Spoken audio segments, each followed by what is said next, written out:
तो जैसा कि आप ये देख रहे हैं कि 2 से 4 साल की माहाना एक साथ अपने घर के मालिक बने, तो ये जो प्लान है बेसिकली हमारा जो शॉर्ट से शॉर्ट प्लान है वो 2 साल का है, यानी कि आपने जो पेमेंट हमें करनी है वो 2 साल में करनी है और घर का जो कब्ज़ा मिल जाएगा आपको 1 साल में मिल जाएगा।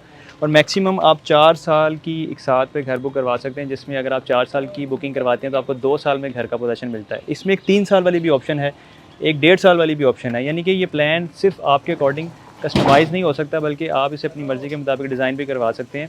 मैक्सिमम इसमें जो प्लान है वो 4 साल का है और मिनिमम आप 2 साल का प्लान ले सकते हैं। जितने साल का प्लान लेंगे हाफ़ टाइम में आपको पोज़ेशन मिल जाएगा। इसमें आपके लिए 3 मरला, 5 मरला, 8 मरला, 10 मरला और रैंडम कटिंग में भी ऑप्शंस अवेलेबल हैं। जैसा कि 6 मरला का डबल स्टोरी घर है, जो कि इस वक्त दूसरा आरसीसी इसका मुकम्मल हो गया है और अभी यानी कि रेड स्ट्रक्चर इसको हम कहते हैं कंप्लीट हो गया। इंशाल्लाह इसके बाद हम ग्रे की तरफ जाएँगे, फिर फिनिशिंग की तरफ जाएँगे। और ये वो घर है जो कि आसान एक साथ पे ही क्लाइंट ने बुक करवाया हुआ है और ये कस्टमाइज़ है, 30 माह की इंस्टॉलमेंट पे क्लाइंट ने बुक करवाया हुआ है। इसका जो डिलीवरी टाइम है वो 10 से 12 महीने का है, जिसमें हम उनको पोज़ेशन हैंडओवर कर देंगे और फर्दर जो इंस्टॉलमेंट है क्लाइंट वो घर में रह के अदा कर रहा होगा। तो इस तरह की अपॉर्चुनिटी से आप भी फ़ायदा उठा सकते हैं। इसके लिए फ़ौरी आप हमसे रब्ता करें, हमारी टीम से कॉन्टैक्ट करें, इंशाल्लाह आपको सारी डिटेल्स मिल जाएँगी।